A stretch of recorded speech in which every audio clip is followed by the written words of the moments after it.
sonido de fiesta, no hay más lamento y tristeza. De muerte a vida alumbras mis días, es tiempo de celebrar. Que nos permites congregarnos y estar en tu presencia como iglesia. Damos gracias por tus muchas misericordias, Señor.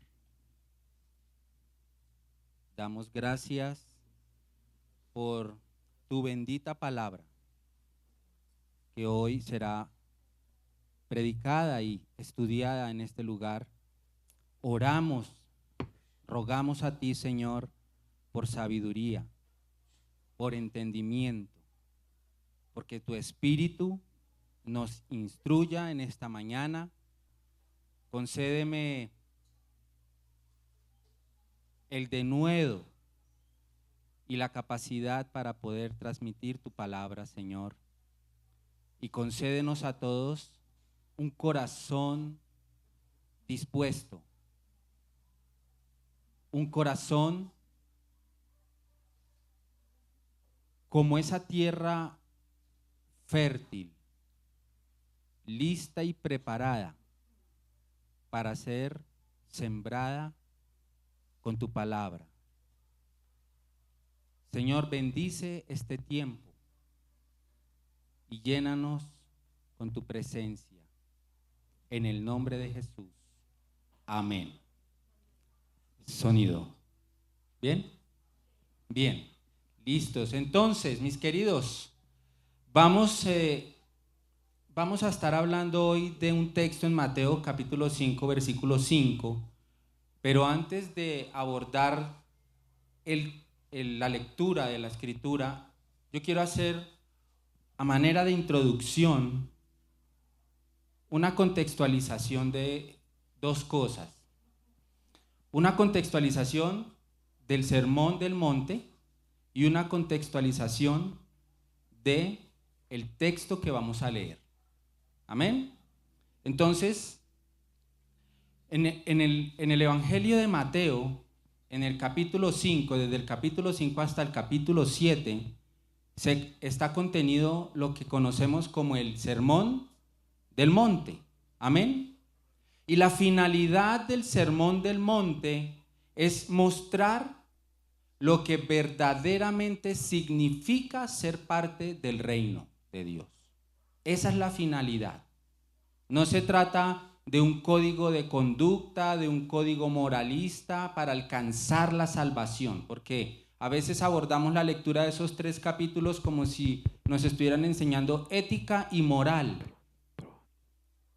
Y no se trata de eso. La finalidad de ese discurso que el Señor Jesucristo dio entre esos capítulos es mostrar lo que verdaderamente significa ser parte del reino de Dios, lo que es la expresión de la nueva vida.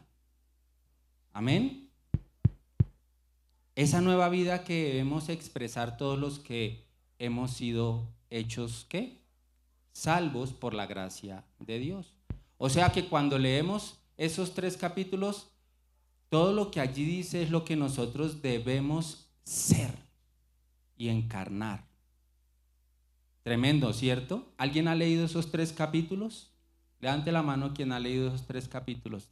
Quien conozca el Sermón del Monte, levántela sin vergüenza.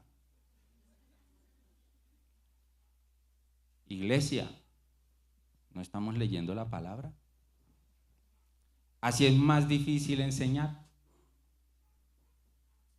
Por eso el apóstol Pablo, paréntesis, por eso el apóstol Pablo le llamó la atención a los creyentes y les dijo: tengo muchas cosas que enseñar, pero es que es difícil de explicar, porque ustedes se han hecho tardos para oír, porque debiendo ser ya maestros, tienen necesidad de que se les vuelva a enseñar las mismas cosas, los rudimentos. ¿Y por qué pasa eso? Porque no leemos la palabra. Cierro el paréntesis. Entonces, el Sermón del Monte nos empuja a todos, a aquellos que estaban en esa montaña escuchando al Señor Jesús, y a nosotros cuando lo leemos nos empuja a Cristo, nos empuja a Él, nos dirige a Él. Porque el estándar que aparece allí es un estándar imposible de cumplir en nuestras propias fuerzas. Por eso es que el Sermón del Monte el Señor lo pronuncia muy tempranamente en el inicio de su ministerio, para mostrar cuáles son los principios del reino y qué tan lejos estaba su audiencia, para llevarlos o atraer a su audiencia hacia sí mismo. Esos son estándares altísimos los que están allí, pero vuelvo y les digo, ese estándar es aquello que nosotros debemos encarnar. Ahora, nosotros en Cristo posicionalmente ya somos todo lo que el Sermón del Monte redacta y dice. Posicionalmente el creyente, la persona que ha nacido de nuevo, que ha depositado su fe y su confianza en Cristo ya cumplió todo lo que ahí está.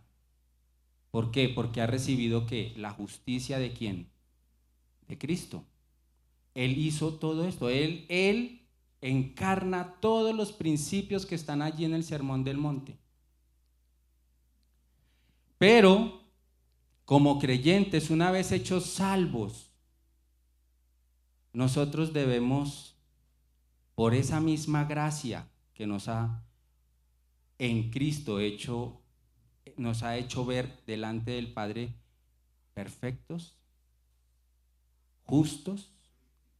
Ahora, por esa misma gracia, ya siendo salvos, nosotros debemos encarnar todo lo que está allí, ser transformados en nuestra vida a todo lo que allí se nos dice en el Sermón del Monte. Así que lo que allí dice debe ser exhibido por cada creyente de una manera real y creciente. Ese es el objetivo del Sermón del Monte. ¿Amén?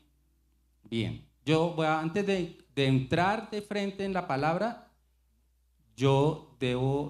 me parece importante dejar esto allí en claro. Amén, no es simplemente un código de ética y moral. Segunda contextualización viene con el texto que vamos a tratar en Mateo capítulo 5, versículo 5. Hoy nos ha correspondido la tercera bienaventuranza.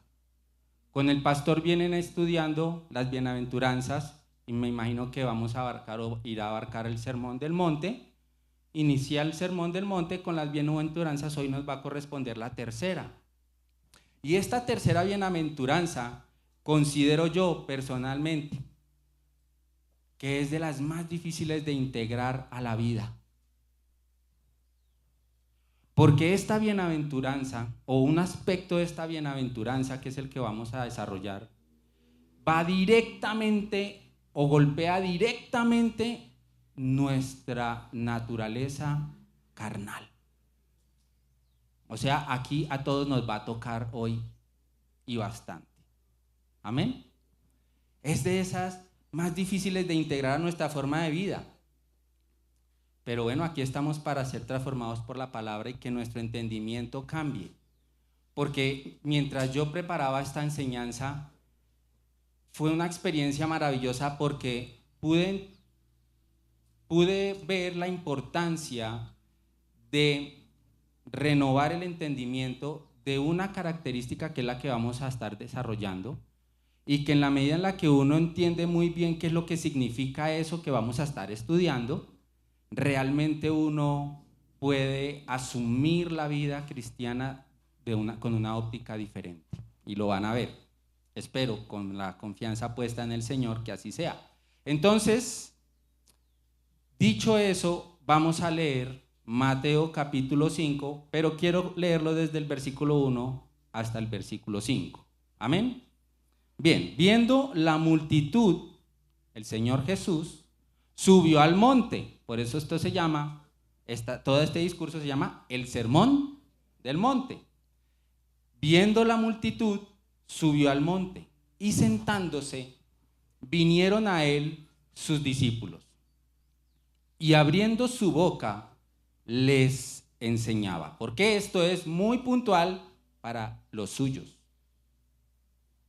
Amén. Les enseñaba diciendo: bienaventurados los pobres en espíritu, porque de ellos es el reino de los cielos. Bienaventurados los que lloran, porque ellos recibirán consolación. Bienaventurados los mansos, porque ellos recibirán la tierra por heredad. Amén. Y esa es nuestra bienaventuranza. Bienaventurados los mansos, porque ellos recibirán la tierra por heredad. Por supuesto que cuando el Señor Jesucristo dice esto, es un mensaje absolutamente contracultural en su tiempo, como lo es hoy. Hablar esto y predicar esto es un mensaje absolutamente contracultural. ¿Por qué? Porque nuestra cultura y nuestra naturaleza humana, nuestra vida natural, nuestro pensamiento natural no concibe que sea el manso el que conquiste, ¿verdad? Y en el contexto en el que ellos estaban viviendo bajo el yugo romano, pues no era fácil entender o no se podía concebir que el reino fuese establecido o alcanzado por los mansos, cuando lo que se esperaba era un levantamiento militar, ¿cierto? O un levantamiento religioso para establecer el reino. Amén. Eso era lo que estaban viviendo. Entonces, cuando el Señor Jesucristo dice esto, pues es un mensaje contracultural fuertemente, pero sobre todo es un mensaje contra toda expectativa propia, contra toda idea personal de aquellos que estaban allá escuchando. Entonces, cuando se dice, bienaventurados los mansos, porque ellos heredarán la tierra, ellos son los que van a tener la tierra, pues había resistencia en el corazón. Amén. Lo que Jesús les está diciendo es que en lugar de que sean los fuertes, los violentos, los que conquisten la tierra, los que disfruten la tierra, serán los que encarnan un principio totalmente opuesto, los que la tengan. Amén. Los mansos la poseerán. Quiero que hagamos un ejercicio que nos va a ayudar a aterrizar un poquito mejor el concepto de la mansedumbre. Y quiero que veamos, o que a través de varios pasajes de las Escrituras podamos ver la mansedumbre. Bueno, ¿cómo se ve? ¿Cómo se ve la mansedumbre? Amén. Bien, y para eso lo que vamos a hacer es un paseo por todo el Antiguo Testamento y el Nuevo Testamento. Y nos vamos a detener en algunos personajes que obraron con mansedumbre, porque es que esto hay que verlo, porque si no se queda muy abstracto. ¿Cómo se ve? Y en la medida en la que vamos viendo la vivencia de estos personajes, entonces nosotros nos vamos a poner al lado, ¿cierto? Y vamos a decir, se ve muy bien la mansedumbre allí. ¿Cómo se ve acá? ¿Cómo luce acá? ¿Amén? Entonces eso es lo que vamos a hacer.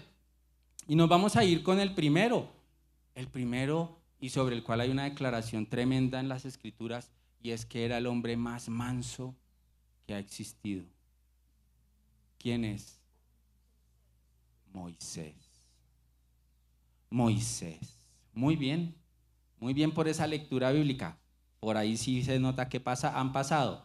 En Números capítulo 1, Números capítulo 12, versículo 1 al 3 y del 9 al 13 son los extractos que voy a leer, pero quiero decirle una cosa. ¿Qué fue lo que pasó en ese momento? Rápidamente. Moisés, para los que no saben, es el siervo de Dios, escogido por Dios para liberar al pueblo de Israel de la esclavitud en Egipto. Muy bien. Y este hombre después de haber sacado a Israel de Egipto, ya estando más o menos en el desierto establecido lejos de Egipto y habiendo atravesado por varias vivencias en el desierto con el pueblo de Israel, se enfrenta a su hermana Miriam y a su hermano Aarón. Porque no hay cuña que más apriete que la del mismo palo. Entonces estos dos dijeron, Miriam dijo, ¿y es que acaso Dios solo habla por medio de Moisés? ¿No puede hablar acaso por medio de nosotros también? Entonces, Moisés, mejor dicho, lo que estaba pasando allí es que se estaba levantando una rebelión, digamos, y eso empezó a calar en el pueblo, ¿no? Eso empezó a multiplicarse en el pueblo y oiga, sí, ¿por qué solamente tenemos que hacerle caso a Moisés? ¿Es que acaso el qué? Si abrir el mar, eso es facilito, ¿cierto? Y tuvieron la desfachatez, pero es que así somos, ¿no? Entonces empezamos a hablar y a decir, ay, esos cristianos, ese pastor, yo también. Ah, bueno. Entonces, ante eso, pasó lo que vamos a leer. Vaya conmigo a Números capítulo 12, versículo 1. Dice lo siguiente. María y Aarón hablaron contra Moisés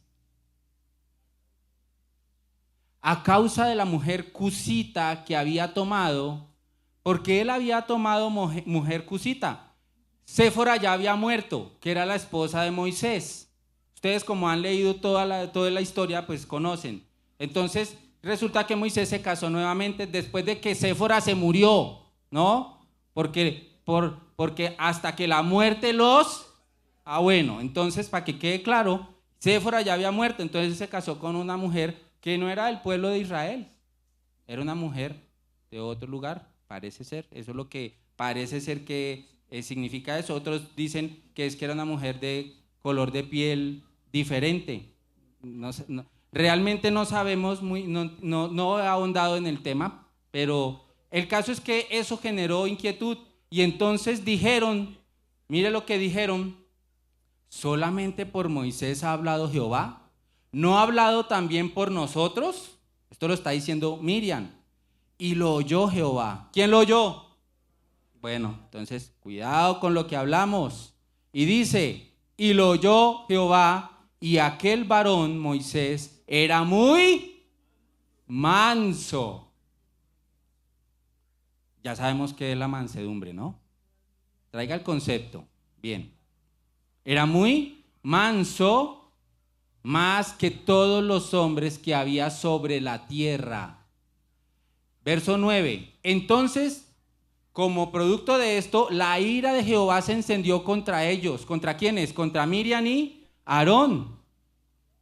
Y la nube se apartó del tabernáculo, y he aquí que María estaba leprosa como la nieve, y miró Aarón a María, y he aquí que estaba leprosa. Y dijo Aarón a Moisés, ah, Señor mío, no pongas ahora sobre nosotros este pecado, porque locamente hemos actuado y hemos pecado.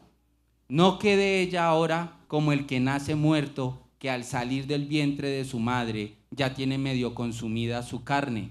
Entonces Moisés, como era el líder, míreme acá, él sacó la mano así y dijo, ahora sí los tengo. Ah, ¿no que no? Vamos a tener tiempo. ¿No que no? Ahora, ¿qué era lo que decían? Ahora sí los quiero ver, ¿cómo van a salir de ese lío? A ver, háblele al Señor. Eso fue lo que hizo Moisés, ¿cierto? Moisés dijo, usted no sabe quién soy yo, Aarón, ¿cierto? Así como nosotros muchas veces, no, ¿cómo así? Es que ocupe su lugar. ¿Acaso quién cree usted que soy yo? Eso lo hizo Moisés, ¿cierto? No. ¿Por qué? Porque Moisés era manso. Entonces él sabía que tenía poder para coger y decir, acaba con Micho, péguele también la lepra a Aarón. ¿Y usted cree que Dios no lo habría hecho?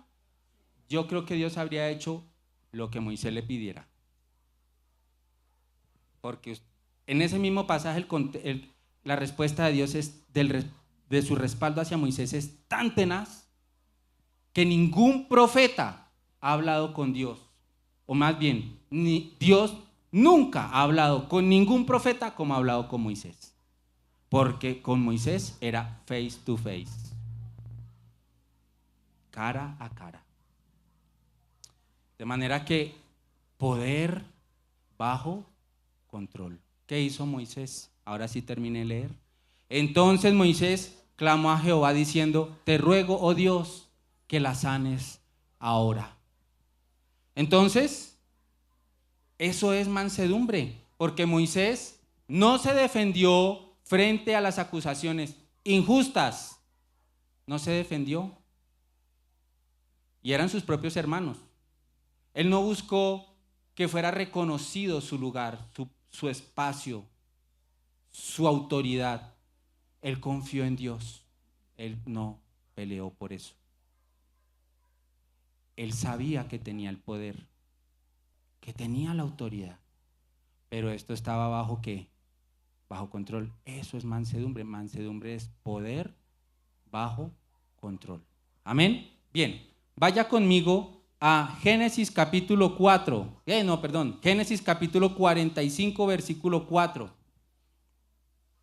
Génesis 45, 4.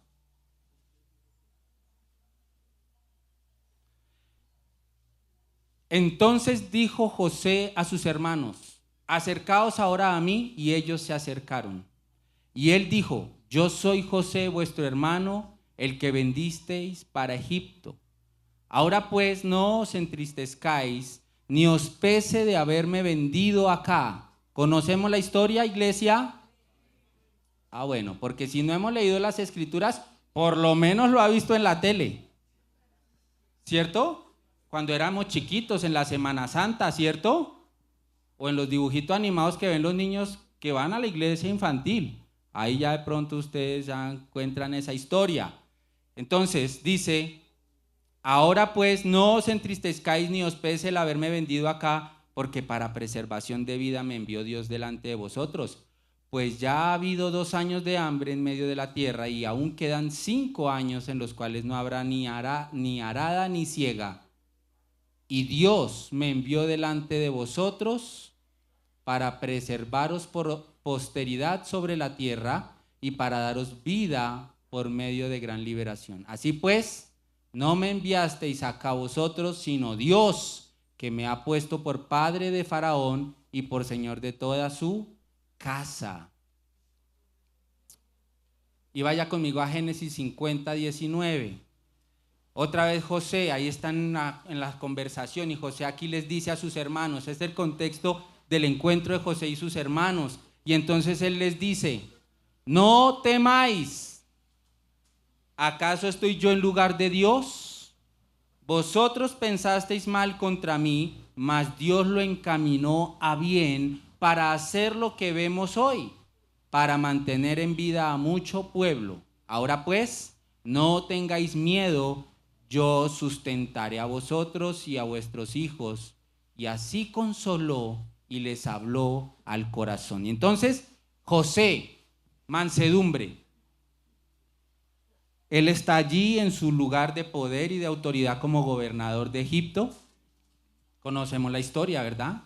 Y llegan sus hermanos y él los reconoce y dice: ahora sí. Ahí los quería ver, arrodilladitos ahí. Pásame una espada.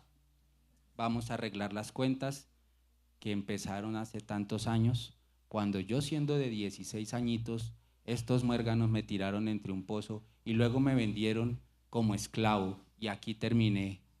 Ahora vamos a arreglar las cuentas. Eso no lo hizo él. ¿Por qué? Poder bajo control. José nos ilustra la mansedumbre.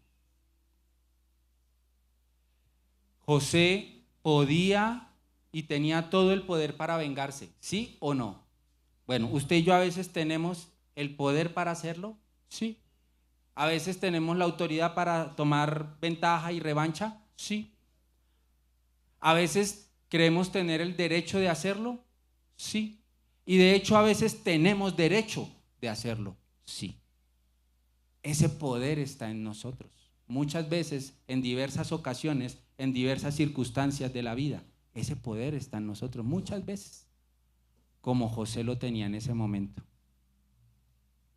Pero como estamos tratando de ver cómo se ve la mansedumbre, se ve así.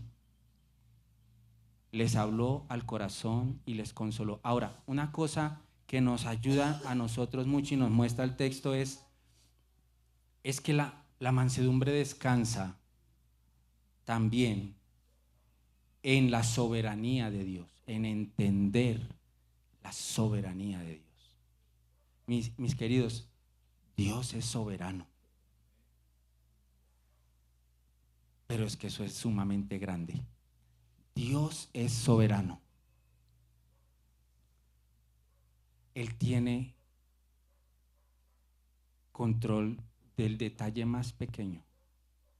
No se le escapa nada. Ni lo que decimos, ni lo que pensamos, ni nuestras intenciones, ni las intenciones de otros, ni lo que dicen otros, ni lo que nos hacen otros, ni lo que piensan otros hacia nosotros. A Él no se le escapa. Y José sabía eso y dijo, con el tiempo, porque él creció en esto, ¿no? Eso no es que, ¡ay, qué maravilla de hombres! No, esto vuelvo y les digo, iglesia, esto es algo que se tiene que notar en el que anda con el Señor y se va exhibiendo de manera creciente. Por eso, bueno, aquí tenemos cómo se ve la mansedumbre, para que aprendamos cómo se ve, a ver si nos acercamos hacia allá, porque ese es el objetivo. Amén. Bien, y lo voy a dejar ahí, porque quiero hablar en el Nuevo Testamento de este tema, porque el otro personaje era David, y David me ha ministrado mucho, sobre todo por circunstancias que vivo actualmente, ¿sí? Que le doy gracias a Dios, en mi oficina no hay lanzas, y el que ha leído la Escritura entiende a qué me refiero. David tuvo un tema terrible con Saúl, y David era el rey, puesto por Dios, pero estaba huyendo, y Saúl era terrible, terriblísimo. Y allí David muestra en la cueva de Adulam nos muestra la mansedumbre. Yo le voy a dar el texto, léalo en la casa, ¿sí? Hágame ese favor para que yo pueda avanzar. Primera Samuel 24:4. Usted allí encuentra la oportunidad perfecta de David para cobrar venganza de Saúl y sacarlo de donde Dios ya lo había sacado. David cogió a Saúl con los pantalones abajo, literalmente, léalo y verá. Y sin embargo, a pesar de que lo tenía con los pantalones abajo, él no lo tocó, porque hay poder bajo control. Y él confiaba ¿en quién? En Dios. Es que para que eso suceda, usted y yo tenemos que descansar en quién es Dios, la persona de Dios, su soberanía, su omnisciencia, su poder. Por eso el pueblo que va a entrar a la tierra, al reino, es el de los mansos, porque es el pueblo que conoce a su Dios. ¿Amén? ¿Está conmigo? Bien, porque es que quiero enfocarme un poquito más en lo que está en el Nuevo Testamento. Vamos a mirarlo, porque es el ejemplo de ejemplos. Es el ejemplo con el que nos tenemos que quedar en el corazón. ¿Quién? ¿Quién podrá ser? Es que no hay como Él. Filipenses 2, 6 al 8. Vaya conmigo a Filipenses 2, 6, 8. Y esta declaración de Filipenses 2, 6 al 8 es una evidencia de mansedumbre suprema. Suprema. ¿Está conmigo? Para que lo subraye. En las digitales también lo puede subrayar, para que se acuerde cada vez que pase por allí de esto. El cual, hablando de quién, de Jesús, el cual, siendo en forma de Dios, no estimó el ser igual a Dios como cosa a que aferrarse, sino que se despojó a sí mismo, tomando forma de siervo, hecho semejante a los hombres, y estando en la condición de hombre, se humilló a sí mismo, haciéndose obediente hasta la muerte y muerte de cruz. Amén. El Hijo Eterno tenía toda la gloria del cielo.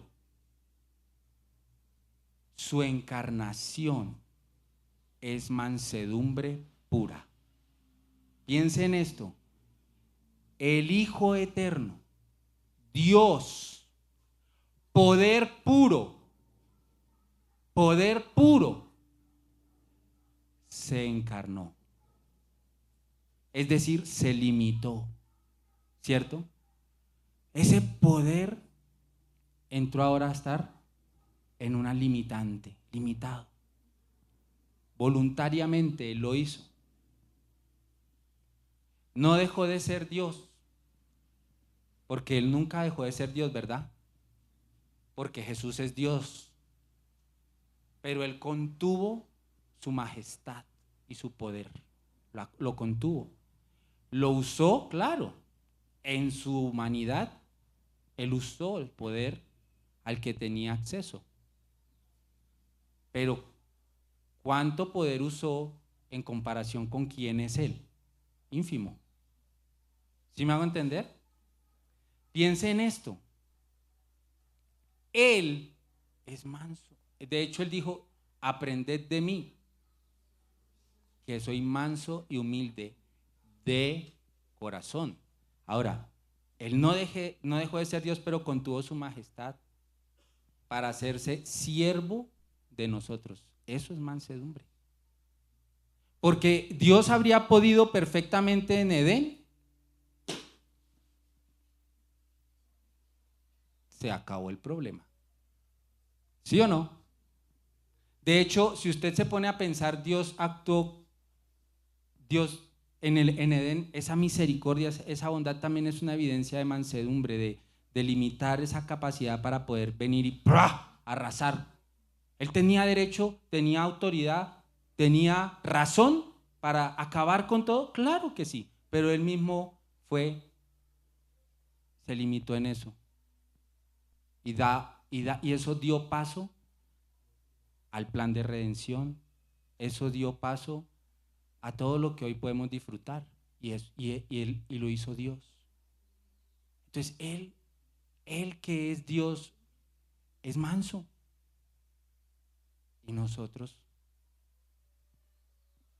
¿por qué entonces no? Porque entonces no le damos cabida a eso. Hay que darle cabida, porque ejemplo tenemos en Él. Bien, Juan 8, 3 al 11.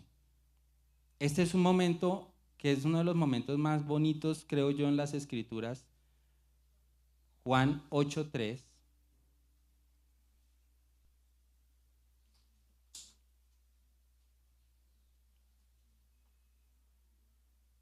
¿Sí estamos viendo cómo se ve la mansedumbre? La idea es cómo se ve. Así se ve. Se parece mucho a lo que nosotros hacemos día con día, ¿cierto? Se parece mucho a la manera en la que nosotros actuamos y vivimos, ¿cierto? No, si no se parece mucho, hay que ir haciendo porque se parezca cada vez más. Para eso tenemos el arrepentimiento y para eso tenemos al Espíritu Santo que nos está redarguyendo y diciendo, oiga, si es cierto, de pronto yo me desbordo en el uso de mi fuerza, ¿cierto?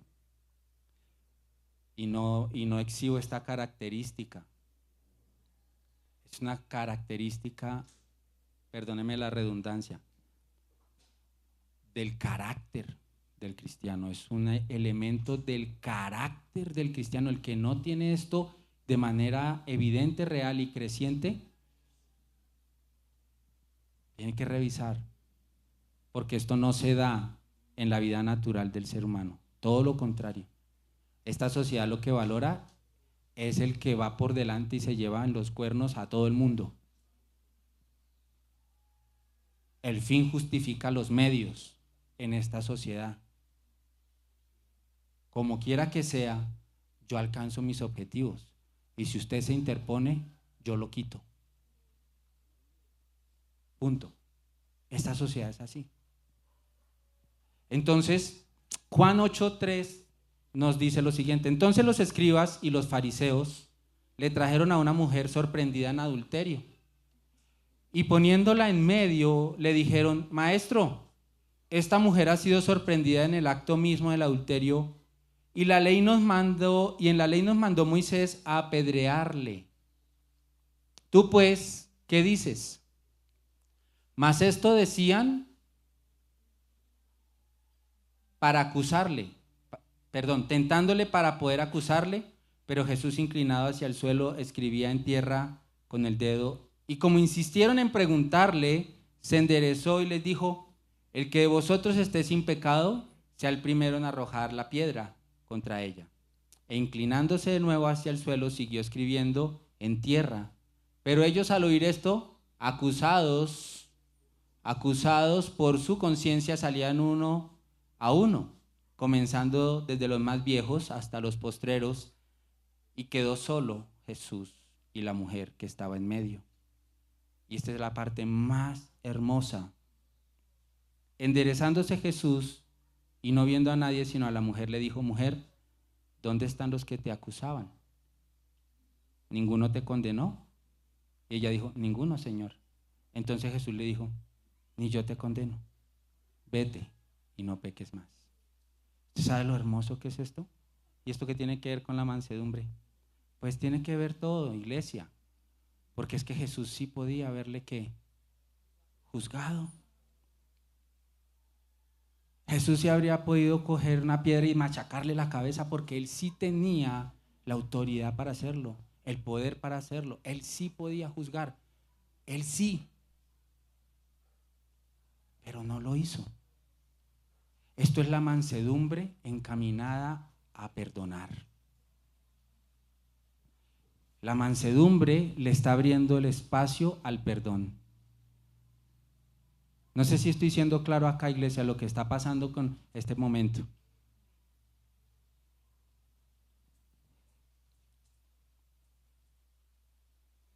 Aquí la mansedumbre es poder bajo control para perdonar. Tremendo, ¿no? Porque uno a veces tiene la razón de estar bravo y enconado con otros. Y eso lo toca a uno, y yo creo que a todos, y nos toca de alguna u otra manera, algunos más que otros por circunstancias y trasfondos.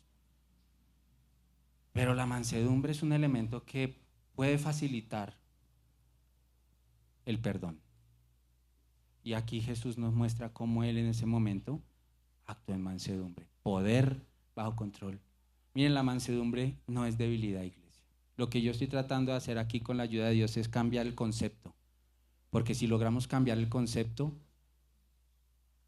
no nos va a generar tanta dificultad actuar mansamente. Porque vamos a entender que realmente el poder está en nosotros. Lo tenemos. El poder de actuar libremente y no sujeto a una pasión pecaminosa. Eso nos ha sido dado, iglesia. Así usted crea que no lo tiene. Yo entendí que yo lo tengo, aunque no creía que lo tuviera. Porque yo le digo una cosa, yo estoy aquí parado enseñándole. Pero entre todos ustedes y yo, aquí el que más capacidad de venganza tiene soy yo.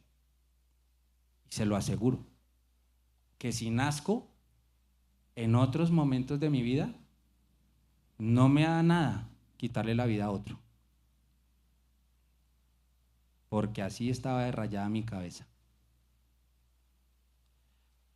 Para mí, la fuerza, la dureza y el control lo era todo. Porque así me defendía en mi ambiente. Yo tenía que verme más fuerte y más duro que los que estaban en la calle. Porque es la forma en la que el mundo se mueve. Pero mis hijos, chiquitos allá, los jóvenes, los que viven circunstancias, situaciones, mis hermanos. Esa no es la forma en la que nos movemos los hijos de Dios, los mansos. Y cuando nosotros llegamos a Cristo, Él hace una operación, iglesia, Él hace una cirugía profunda. Él cambia nuestro espíritu, nuestra alma. Él nos hace nuevas criaturas. Y aunque usted crea que eso no está ahí, no es cierto, eso está ahí. Ahora entienda el concepto. La mansedumbre no es debilidad, es poder bajo control. ¿Cómo se ve la mansedumbre? En nosotros. ¿Cómo se ve en usted? Esa es la reflexión. Esa es la reflexión. Amén. Vamos a orar. Señor, te damos gracias por esta mañana. Te damos gracias por tu bendita palabra. Te damos gracias por lo que tú has hecho en nosotros, por transformar nuestra vida, nuestra mente, nuestro corazón, por hacernos nuevas criaturas, Señor. Porque esto nos abre un panorama diferente para la vida, pero sobre todo para la vida eterna, para la entrada al reino, a tu reino, Señor. Yo oro en esta mañana para que si alguien hay aquí que no se haya reconciliado contigo, en este tiempo en el que hay espacio para la reconciliación, en el que por tu bondad, por esa mansedumbre tuya, nos has abierto este espacio de tiempo para reconciliarnos contigo. Si hoy hay alguien, sin importar la edad, sin importar su trasfondo, aquí, que no se haya reconciliado contigo, Señor, este sea el momento en el que tú toques su corazón y le hagas ver su necesidad de ti. Si de pronto, Señor, a través de esta enseñanza, alguien llegó a la conclusión de que no está en ella, en esa persona, ese elemento característico de los hijos de Dios, y duda de su vida eterna, de su salvación, Señor, hoy háblale, redarguye por tu espíritu y trae convicción, trae arrepentimiento y trae fe. Señor, míranos, que muchas veces ofendemos y pecamos porque actuamos arrogantemente, orgullosamente. Pero hoy, Señor, hemos entendido con tu ejemplo que ser manso es ser como tú, que ser manso es poder bajo el dominio, bajo el control. Y nosotros queremos que todo lo que somos esté bajo tu control. Todo lo que somos, todo lo que hacemos, nuestras emociones, nuestros sentimientos, nuestros pensamientos, estén bajo control, bajo tu control, Señor. Oramos por esto en el nombre de Jesús. Amén y amén.